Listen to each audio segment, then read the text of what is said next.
How does that feel?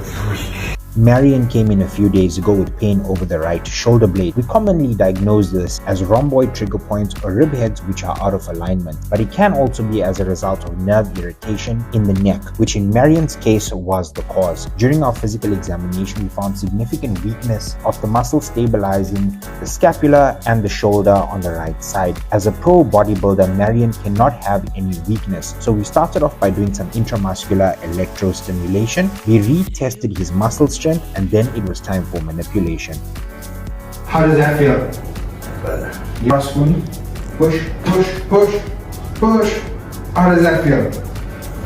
Better. Push. Ah, it's much better. You good? Yeah. Oh, that was good.